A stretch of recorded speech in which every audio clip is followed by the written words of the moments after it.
What happens when the man who owns the company walks in as a trainee, and no one knows it? Landon Griggs had never sold a ticket in his life. He inherited the business from his father 3 years ago, a chain of 7 event ticketing kiosks across the state. Most were inside malls, a few at busier train stations.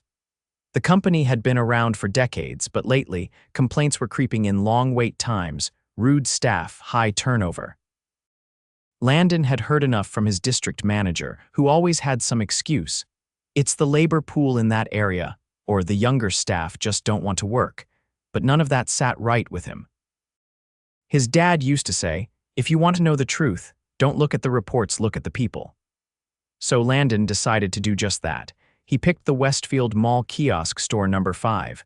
It was one of the busiest and had the most staff turnover in the last 6 months. He'd never met the team there in person. None of them had seen him either. It was a corporate setup, and most employees only knew the CEO's name from email signatures. He shaved his beard, dyed his hair darker, and used a fake name, Kyle. A friend at HR helped list him as a new transfer trainee from a closed location. It was a weird feeling walking into a business you owned and pretending you didn't. "Hey, you the new transfer?" a woman asked the moment he stepped in. She had a clipboard in one hand and a Bluetooth headset plugged in the other, maybe mid-30s, sharp eyes. "Yeah, Kyle," Landon said. "Supposed to start training today. Fine, whatever. Stand behind the counter and don't touch anything till I say." She turned back to the register. "Name's Tasha. I run this kiosk." Landon nodded and stepped behind the counter. A younger girl, maybe 19 or 20, offered him a small smile. "I'm Ren," she whispered. "It's not always like this." He leaned in. "Like what?" Before she could answer, Tasha snapped. "Ren, stop chatting and finish the ticket logs from yesterday. You already messed up the count once this week." Ren flinched. "I didn't mess up. I said finish it." Landon kept his face straight, but something in his chest tightened. He stayed quiet, watching. Over the next 2 hours, he saw how things really worked. Tasha barked orders nonstop. She barely touched the register unless a customer looked worth the effort, as she put it. Ren and another younger guy named Cody did most of the work, selling tickets, explaining seat maps, dealing with angry customers. Tasha hovered behind, criticizing every move they made. "I can't believe you didn't upsell the VIP package," she told Cody after one sale. "That's $10 we just lost because you don't know how to do your damn job." Cody mumbled an apology, cheeks red. Landon watched as he quietly turned away and cleaned the counter. An older man named Dennis showed up around noon. "Hey, boss lady," he said, laughing as he walked in. "Still scaring off the kids?" Tasha grinned. "Someone's gotta run this place. These two," she waved at Ren and Cody, "need a babysitter." Dennis was clearly a veteran. Confident, loud, and walked like he owned the place, but he didn't lift a finger. Every time a customer walked up, he'd nudge one of the younger ones forward. "You're on it, rookie," he told Landon after a woman walked up asking about concert tickets. "Let's see what you got." Landon stepped up, kept the act going. Yeah, sure." He fumbled through the system on purpose, asked Ren for help. She came over quickly, talked him through it patiently. "You'll get the hang of it. Just don't let Tasha get under your skin." "She's just strict," he asked. Ren hesitated. "No, she's mean, especially to the younger ones. Dennis too, they're always talking down to us. It's worse when the district manager comes, they act like they're angels." Then it's back to normal the next day. Landon nodded slowly. He noticed something else too. Every time Tasha or Dennis made a mistake, wrong ticket, slow answers, they blamed it on Cody or Ren. When a customer came back angry about the wrong date, Tasha snapped. "Wasn't me." "Probably Cody." "It was you," Cody said under his breath. "What was that?" "Nothing."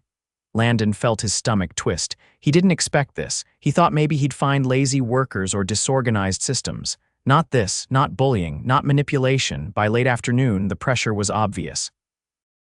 Tasha and Dennis were in charge, but did none of the real work. Ren and Cody looked exhausted. Worse, they looked defeated. The final straw came when a young girl, maybe 17, came in for her first shift. "Hi, I'm Elise. I was told to come in and start training." Tasha rolled her eyes. "Great." Another one. Look, I don't have time to babysit today. Just shadow Ren and don't ask dumb questions. Elise's face fell. Landon saw it the way her shoulders dropped, the way she looked down at her shoes. He turned to Ren. Is it always like this? Ren gave a small nod. Yeah.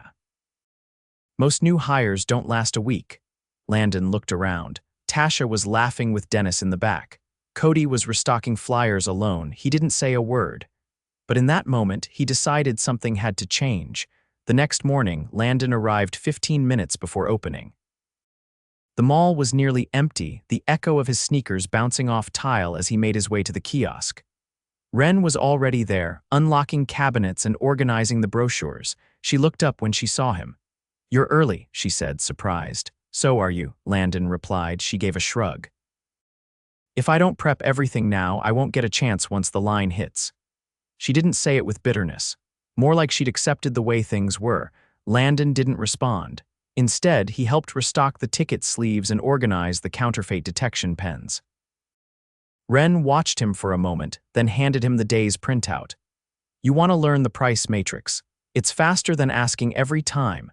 He nodded, and for the next 10 minutes she walked him through the codes, the event categories, the way pricing changed depending on time and seat location. She didn't rush. She didn't talk down. She explained things clearly, like she genuinely wanted him to get it right. By the time Tasha stomped in, coffee in hand, the kiosk already looked sharp. She gave a quick glance around, then tossed her purse behind the register. Let me guess, she said. Ren did the setup again. Ren didn't answer. She just stepped aside and powered up the tablet. Dennis arrived a few minutes later, holding a breakfast sandwich and still chewing. Morning, sunshine, he said to Tasha. I parked in the back. Mall cops weren't watching. Better not get towed again, she replied. I'm not covering for you this time. They shared a laugh. Landon didn't join in. Mid-morning brought a steady stream of customers, a couple trying to surprise their daughter with ballet tickets. A man reselling his seats to a boxing match. A woman furious that her order confirmation hadn't gone through. Landon handled 2 of the sales on his own. Ren stayed close, just in case, but he didn't need much help. Cody arrived halfway through the rush, looking pale and sluggish. Tasha didn't bother asking if he was okay. She just pointed to the back and said, Inventory's low on Section D pamphlets. Go fix it. Cody nodded and quietly walked off.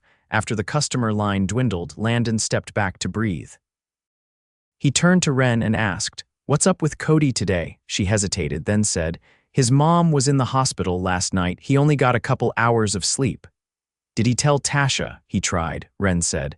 She told him not to bring personal problems to work. Landon felt his jaw tighten. He kept his voice even. She really said that, loud enough for Dennis to hear too. The kiosk quieted again by early afternoon. Tasha scrolled through her phone while sitting on the stool behind the register. Dennis leaned on the counter, watching escalator traffic. Elise arrived for her second shift.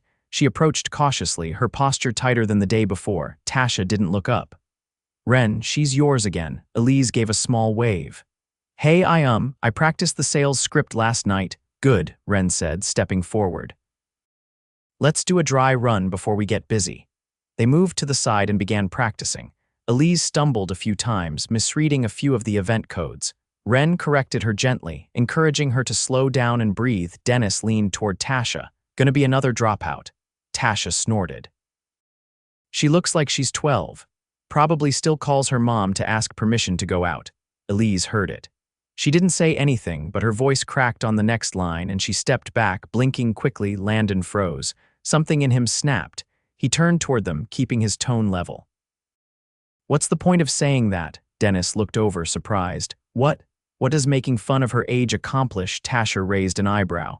It's called joking, relax. She's new, she's nervous. That's not a joke, it's just disrespect. Dennis scoffed. You've been here 2 days, guy. Maybe learn how we do things before running your mouth. I've seen enough, Landon said. You sit back while others do your work. You mock employees instead of mentoring them, and you call it how things are done. Tasha stood up. You don't talk to us like that. He stepped away from the counter. You're right, I don't. He reached into his jacket and pulled out a folded ID badge from his inner pocket. The gold CEO tag with his name Landon Griggs glinted in the light. He held it up without a word. Tasha blinked. Dennis stopped chewing. Ren stepped back, stunned. Elise froze. Landon looked directly at Tasha. "You're done here." Her mouth opened, then shut. "Wait, this isn't how. You've created a hostile environment. You've made young employees feel small, unwelcome, and disposable. You don't get to do that here. Hand me your keys." She hesitated. Dennis looked at her, then at Landon. "I said now." She reached into her pocket and dropped the lanyard on the counter. Landon didn't flinch. "Tasha, you're terminated effective immediately. A member of mall security will escort you out. Your final paycheck will be mailed within 72 hours.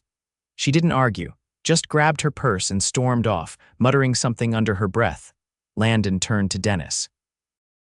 "You've been here long enough to know better." Dennis raised both hands. "Look, I didn't mean anything by it. It's just how we talk. We mess around." "You don't do anything," Landon said. "You push your work onto the younger staff, you mock them, and you enable people like her to run this place into the ground." Dennis shook his head. "Come on, I've been here 9 years. And in all that time, you never once showed leadership. You made yourself comfortable while others scrambled to keep this place afloat." Dennis looked at Ren, then Cody, who had just returned and was now staring in wide-eyed silence. Elise stood behind them, still frozen. "Go clear out your locker. You're done too." Dennis didn't argue. He turned and walked away without another word. Landon waited until he was out of sight. Then he turned to the employees left behind. "I owe you all an apology," he said. "You've been working under conditions that are completely unacceptable. I take full responsibility for not seeing it sooner." Ren looked down. "We didn't think anyone up top cared." "I didn't know," Landon said, "but I do now." Cody stepped forward, voice quiet. "What happens now? First, we're closing the kiosk for the rest of the day. You've all earned a break. Go home, get some rest. Tomorrow, we'll reopen with a new schedule and proper support." He turned to Elise. "You didn't deserve the way you were treated. If you choose to stay, you'll get real training on the clock with patience." She nodded slowly. Landon looked at each of them. "No more disrespect, no more power games. This place will run on effort, not ego." They didn't say anything at first, but Ren gave a small nod. Cody looked relieved. Elise exhaled and smiled faintly for the first time. "Go home," Landon said again. "We start fresh tomorrow." They packed up quietly. As they left, Ren paused by the exit. "Thanks for not just watching." Landon gave her a firm nod. "Thanks for not giving up." Once they were gone, he stood alone in the kiosk, surrounded by quiet. The energy he felt now wasn't anger, it was clarity. The kind you only get by stepping into the mess yourself. The next morning, Landon arrived early again, no disguise this time. He wore a plain button-down, no suit, no name tag. The kiosk was still closed, metal shutters halfway up. He unlocked it himself, flipped on the lights, and set down a box on the counter. Inside were fresh uniforms, new badge holders, and updated training packets. He laid them out neatly, then checked the terminal. The system was still active from the night before. He logged in, printed out the revised schedule, and pinned it to the inside panel near the register. Ren was the first to arrive. She paused when she saw him already inside. Her eyes flicked to the open register, then to the materials set out. "You're really here early," she said. "I figured I should be the one to set the tone," Landon replied. She walked behind the counter and glanced at the papers. "These are new." "They're yours now," he said. "Uniforms, updated guides, and a schedule with proper break rotations. Your lead support starting today." She straightened slightly. "You're serious? I need someone who knows what's actually happening on the floor. You've already been doing the work. I'm just recognizing it." Ren didn't smile, but she nodded once and folded the schedule, tucking it into her bag. "Then I'll get the drawer ready." Cody arrived 15 minutes later, eyes scanning the area cautiously. When he spotted Landon behind the desk, he slowed. "You're staying on today?" he asked. "I'm here until this place is stable," Landon said. "You feeling any better? I mean, yeah. I got some sleep." "You're on half shift today. I added a paid break in the middle," Cody blinked. "Wait, paid. You shouldn't have to choose between resting and affording groceries." Cody opened his mouth, then closed it again. He turned to the register. "All right. I'll get the card scanner synced." Elise came in just before opening, glancing between the others as she approached. Her voice was quieter than the day before. "Am I still training with Ren?" "Not just Ren," Landon said. You'll rotate today, learn from everyone. She looked relieved. Okay. By noon, the kiosk had processed over 80 ticket transactions. Landon stayed off to the side, observing. He only stepped in when a customer asked something too technical. The team was running the floor smoothly, Ren directing traffic, Cody handling tense customers with calm, Elise steadily gaining confidence as she walked through the system. But around one, a man in a blazer approached the kiosk. He had a clipboard, a corporate lanyard, and the posture of someone used to being listened to. "Excuse me," he said to Ren. "Where's Tasha?" Ren looked up from the tablet. "She's no longer with the company," he frowned. "I'm Frank, district manager." "Nobody told me she'd been removed." Landon stepped forward. "That's my fault." Frank turned. "And you are Landon Griggs." Frank's face froze. "Oh, I made the call yesterday," Landon said. "She and Dennis are both gone." Frank shifted his weight. "That's not a standard termination protocol. We usually go through HR, review disciplinary records." "I was here," Landon said. "I saw how they managed this place. There was no need for review." Frank glanced at the team behind the counter, then back at Landon. "With all due respect, we have procedures, and those procedures allowed this kiosk to become a hostile environment, so maybe let's talk about that." Frank's jaw tightened. "I've had no formal complaints out of this location. Performance was stable, because no one felt safe enough to speak up," Landon said. "That's what happens when leadership turns away from the ground floor. They stop hearing the truth." Frank was silent. Landon stepped closer. "How often did you visit this location?" Frank hesitated. "I did a walk through last quarter. 15 minutes, and a clipboard isn't oversight, Frank. It's theater, and it let 2 senior employees undermine the rest of the team for months." Frank looked at Ren again. "Is that true?" Ren kept her eyes steady. "Yes, and you didn't report it." "There wasn't anyone to report it to who'd listen." Frank opened his mouth, then stopped. Slowly, he nodded. "I'll step aside," he said. "You clearly have a plan." Landon didn't reply. He simply turned and walked back behind the counter. Frank left without another word. As the day moved on, Landon watched Elise assist a customer on her own for the first time. She handled it with quiet confidence, walking the man through available concerts and seeding tears. When she finished, she looked over to Ren, almost surprised. "I didn't mess it up." "You didn't come close," Ren said. Cody passed her a sealed water bottle from the cooler. "Told you, just needed a day without someone breathing down your neck." Elise gave a small nod and leaned against the back wall. Landon waited until the customer line thinned, then stepped forward. "Tomorrow, we're adding another part-timer," he said. "You'll train them." Ren raised an eyebrow. "Already hiring, we need stability. You shouldn't be covering 3 roles just to keep the place open." She folded her arms. "You're really not just doing this for show, are you?" He met her eyes. "No, I'm doing it because I should have been here sooner." Cody looked up. "What happens to other locations? I'll be visiting every one of them. Same approach, same rules." Elise glanced up. "Even the ones with managers like Tasha, especially those." They resumed their shifts, but the tone was different, quieter, more focused. No one rushed, no one snapped. Customers came and went, some in a hurry, some confused, some just browsing. Around 5, an older woman approached the kiosk with 2 teenagers in tow. She looked flustered. "We're trying to get tickets for the spring tour show. Can't figure it out online." Ren stepped forward. "We can help you here. Are you looking for a specific date?" The woman hesitated. "The kids want the one with the meet and greet. I don't know how that works." Elise stepped in. "We have those listed under VIP bundles. I can show you the seating chart and the timing details." The woman smiled, relieved. "Thank you." As the kids leaned over the counter, excitedly pointing at the screen, Landon stood back and watched. This was what it was supposed to look like. Later, after the last transaction was logged and the shutters pulled down, Cody slumped onto the stool and rubbed his face. "I forgot what a normal day felt like." Ren started locking the drawers. "It's still work, but it doesn't feel like you're waiting to get yelled at for breathing wrong." Landon leaned against the side panel. "That feeling you're talking about. That's what I need to protect moving forward." Elise zipped her bag. "You think the other locations are like this?" "I think they're all different," Landon said, "but I won't know until I show up." Ren finished the final log. "You're gonna need help."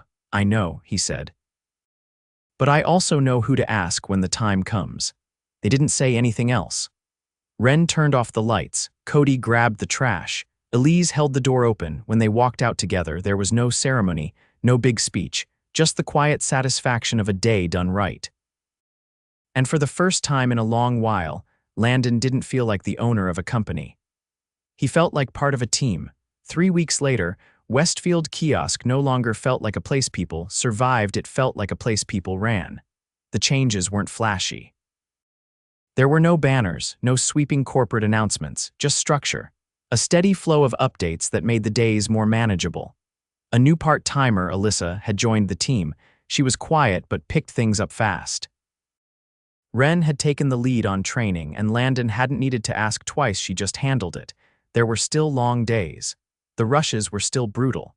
But no one was walking on eggshells. No one was second-guessing every move, bracing for a cheap shot from someone in charge. Landon had remained close, visiting every other day. Sometimes to check in, sometimes to work a rotation himself. He didn't announce when he'd show up, and he didn't hover. Instead, he let the team run the floor while he observed from a distance. He was checking for something far more important than numbers. He was watching for tone, for energy, for signs that the air had shifted. One afternoon, he stood off to the side while Elise handled a complicated exchange involving a multi-date jazz festival. The customer had 2 tickets with mismatched dates and thought the system had glitched. It probably didn't, Elise explained, gently. Sometimes the confirmation email doesn't match if there's a time zone error on the buyer's end. I'll help you swap both to the correct date. The woman listened carefully, nodding. By the end, she was smiling. Elise handed her the revised printouts and thanked her for her patience. As the customer walked away, Landon stepped up. You're good at that, he said. Elise looked up. At what? Not just explaining, calming people down without making them feel stupid.